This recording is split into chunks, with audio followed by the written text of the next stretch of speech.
How would you like to enjoy all the amenities of the top 5-star resorts as a day guest for a fraction of the price of staying there overnight?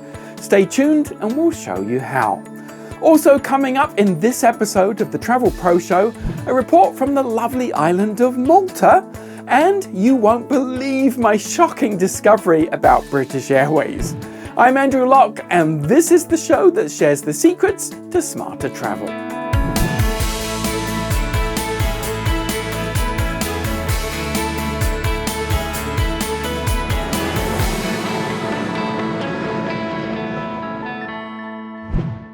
Hello and welcome to the show. This week's big story is all about British Airways. At one time, they liked to brag that they were the world's favourite airline. In fact, that was literally the tagline to all their ads. At one time, they led the way in innovation. For example, they co-created Concorde, the world's first supersonic commercial plane. And they were the first airline to install fully flat beds in business class. But oh, how times have changed. In the last 15 years or so, most frequent flyers agree that BA has steadily gone downhill. For me, it started when they decided to get rid of Concorde. It was the one plane that every other airline in the world envied, capable of going from New York to London in under 3 hours. It was a huge step backwards in aviation when they got rid of it. I can't imagine any American airline doing the same thing. And then came along Virgin Atlantic, who boldly challenged BA's claim of being the world's favourite with ads that openly mocked BA, saying, "The world's favourite airline? They must be on a different planet." You gotta admit that's pretty clever. As if to validate Virgin's claim, the airline stopped claiming to be the world's favourite. They spent $60 million to ditch the British flag in a failed rebranding attempt, and after that catastrophe, they never really recovered. Nowadays, most travellers agree that there's not much to separate BA from the budget airlines. For example, BA's European business class uses the exact same seat as in economy with the same legroom. The only difference is being that they won't sit someone immediately next to you and you'll get a meal. In 2017, they did away with free food and drinks in economy class on all their short-haul flights. As one of their most valued top-tier gold members, not even I get a drink on a 4 or 5 hour flight. And on long-haul flights, their flagship first-class product now barely matches up to many other airlines' business class. Look, I will say that BA has some very well-trained staff, and their shepherd's pie is delicious. But of course, these days that's not enough. The part of BA's business that's most shocking is their technology, which feels like it hasn't been updated in 20 years. I can honestly say that I've experienced much better with some third world airlines. Crazy. The airline's website and app are both badly broken. Let me show you why. And I warn you, brace yourself, because it ain't pretty. First, when you're logged into your account and you try to manage the details for a flight, you get an error screen that blames you, the passenger, for not entering the information correctly. Except there's nothing you can enter. You just click on one button. Here's the same issue on another booking. Second, when you get an email inviting you to upgrade, often the invitation isn't valid. Look closely and it even says in the email, "not valid." And when you click on the treat yourself button, it says the offer isn't valid. Frustrating and disappointing. Third, if you're visiting a foreign country and you book a flight while you're in that country, BA assumes you're now suddenly a native speaker of that country, and they'll send you emails in the language of that country, even though you booked the flight using your frequent flyer account that's registered in England. Fourth, apparently one email notification about a change isn't enough. For a recent flight, BA sent me the same email 8 times on the same day. Fifth, when using their website, you'll often, and I do mean often, randomly get this error: internal server error read. Whatever that means. Sixth, when you're trying to retrieve a boarding pass from the app, you'll get this error: An SSL error has occurred and a secure connection to the server cannot be made. Again, whatever that means, I don't speak geek. 7th, when you're in the process of making a booking, right at the end when you're waiting for the confirmation that the payment went through, it'll sometimes crash and give you the message, a system error was encountered during the confirmation of your booking. You are strongly advised to contact British Airways for confirmation of whether your booking has been completed. Yeah, no kidding. And of course there's no number to call, no reference, and basically no reassurance whatsoever. You just have to wait on hold and hope that the transaction went through. And if it didn't, you're back to square one. 8th, after receiving an email inviting me to check in within the 24-hour window, I go online, scroll down, and it says, online check-in not available, self-service check-in not available, and airport desk check-in not available. Wonderful! So how exactly do I check in then? 9th, here's a classic every BA frequent flyer is all too familiar with. You use the app to check in, click the blue button, a message says, checking your flight details, and then this happens. As in, absolutely nothing. The white screen of death, I call it. And if you continue to wait, you'll be waiting a very, very long time because nothing happens no matter how long you wait. Here it is again, another day, another flight, and again, nothing happens. Unless you count a white screen as something happening. 10th, if you do manage to start the check-in process, the system will sometimes put you in what I call the endless loop of frustration. You click on confirm seats and check in now, and all it does is jump back up to the top of the same page, like this. And again, and again, and again. 11th, you get an invitation to upgrade, and when you go online it says, we're sorry, the special offer upgrade is sold out on your outbound flight. Available upgrade options are shown below. You scroll down and you see the contradictory message, this flight is not available for upgrade. 12th, you go into the app to make an award booking and you're asked to choose a departure city. So you type LHR for London Heathrow, but nothing happens. So you type Heathrow, and again, nothing. How can BA not know the name of their own hub? So you try another well-known airport like LAX. Nothing. Same for JFK. Turns out the only way you can search is by typing out the complete name of the city, as in London. It's absolutely bonkers that an airline app can't recognize the universal language of 3-letter airport codes. 13, when BA changes the day and time of your flight not once, but multiple times as they're doing lately, they don't get rid of the wrong bookings in the app, they keep all of them, and then it's up to you to hunt through to try and find which one is the correct one. 14, when you want to see all your past bookings for reference, you'll often get this message. Sorry, we can't currently show you all of your bookings. Wonderful.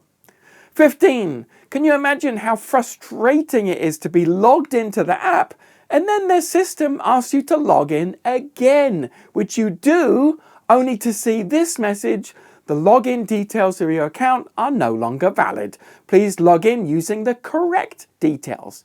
I did. And then when you go onto the website to log in, you get this message, error, you've made too many login attempts, your account is now locked for up to 24 hours. Perfect. Thanks, BA. 16, I made a booking while logged into my account, and while I'm still logged into my account, I scroll down and see the message, add your frequent flyer number to earn 13,000 Avios. Can you believe this? The system didn't automatically attach my frequent flyer number to the booking, even though I'm logged into my own account. I had to do it manually. And finally, number 17, this is the classic that I'm sure just about every frequent flyer on BA experiences all the time. This is where you're logged into the app and it confirms you're logged in at the top. You're ready to make a booking and the first thing it does is ask you to log in again, even though you're already logged in. It is so frustrating. Now, these are just a few examples. These things happen to me regularly. It's so incredibly frustrating to try and book or manage flights with BA's broken technology. As you can see from these news headlines, BA's IT failures have been well documented for years. Personally, I think calling them glitches is way too kind. A glitch is kind of like a minor inconvenience. BA's outages cause chaos. Yes, British Airways has fallen from grace. Once much loved, they were named as the second worst carrier in a recent survey of 32 major airlines. As I mentioned earlier, I do fly quite a bit on BA, and I'm even in their top tier. But rather than love the experience, I merely endure it. BA, it's time for a new slogan, perhaps the world's least favourite airline. Have you flown BA? Can you relate to these issues? I'd love to know your thoughts and opinions about this. Please do comment below. And now let's hear from Travel Pro presenter Gabriella with her discovery about how you can be a day guest at popular 5-star resorts. One of the perks of staying at a 5-star resort are the extensive facilities. Usually there's a beautiful pool, hot tubs, beach access, sunbeds, and my favorite, cocktails. Just talking about it makes me want to go on vacation. But the challenge about this is that along with these 5-star facilities often comes a 5-star price, if you know what I mean. Well, I have good news for you, my friend. There is a new trend that gives travel pros the ability to enjoy this 5-star resort during the day as a guest. One of the leading apps that makes this possible is Daycation, available from Apple devices. Here's how to get started.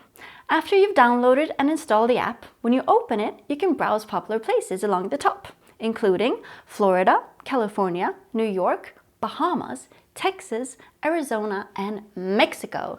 I mean, who wouldn't want to go there? If we select Florida, for example, we can see there's 32 hotels available. We also see the minimum fee per guest. If we click on the Kimpton Surfcomber Hotel as an example, we can see packages ranging from $40 up to $200, depending on what kind of a lavish mood you're in at the time. At the lower end, you can expect to get access to the pool or the beach with a comfortable chair or a lounger.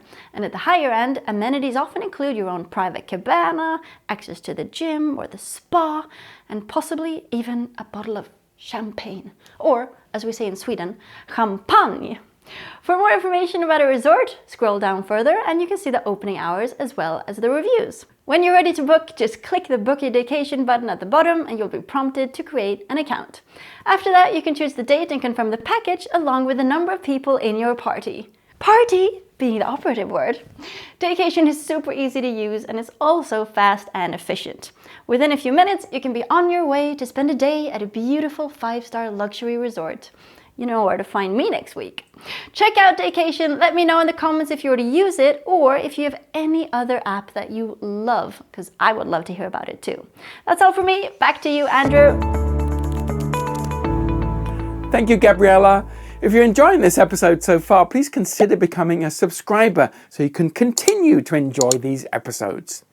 Now then, since that BA story was a bit of a downer, I wanted to share some brighter news that may amuse you as it did me. According to CNN, a 64-year-old French man accidentally ejected himself from a fighter jet at 2,500 feet.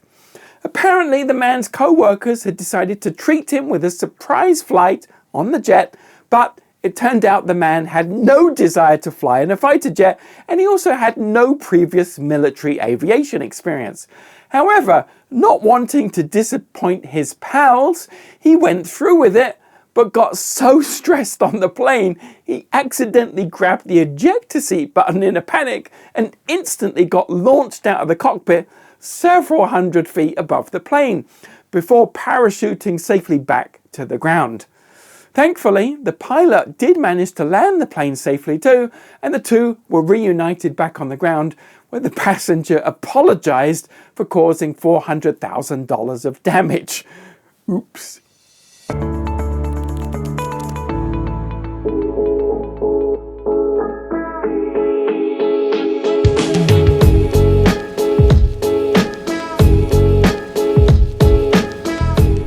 Malta is a lovely little island situated below Italy and just east of Tunisia. With a population of around 500,000, it has a rich history dating back some 5,000 years BC. It's also got some beautiful sights like the one behind me, and English is widely spoken throughout. As you might expect, the island relies heavily on tourism, and the COVID outbreak has been a big blow. Since the majority of tourists usually come from the UK or Italy, two countries that were locked down, visitors this year are down 91%. If you do get a chance to visit Malta, I highly recommend it.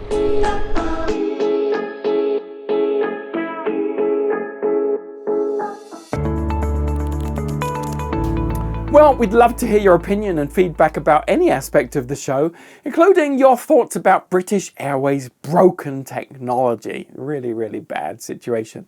By the way, we greatly appreciate it when you share this show with your travel friends. So thank you very, very much for doing that. We really appreciate that. And I'm sure they will thank you too. For more travel tips and inspiration, check out the excellent YouTube channel, Sam Choi. He's been uploading travel videos for more than 8 years now, and his focus is on reviewing the onboard experience of every kind of plane you can possibly imagine. Somehow he even managed to find his way on to the world's only private 787, something most of us could only dream of doing. Amazing. On Instagram, check out @KristaRussell. Krista is a freelance travel photographer whose work is regularly featured in National Geographic, and you can't fail to be moved by her stunning work. We'll put links, as always, to both of those resources below, so be sure to check them out. Well, join us again next time when I will be investigating what's happened to all the cruise ships during the pandemic. Where did they all go? Also, I will tell you about some crazy goings on at the TSA again. We'll be reviewing various types of face masks, and Gabriella reviews a handy travel app that instantly helps you find a restroom, wherever you happen to be in the world. And finally, here's a lost in translation sign from my travels. This one's from a dentist who quite bizarrely translated their business name into Yelling Dental Clinic. Something's definitely lost in translation there.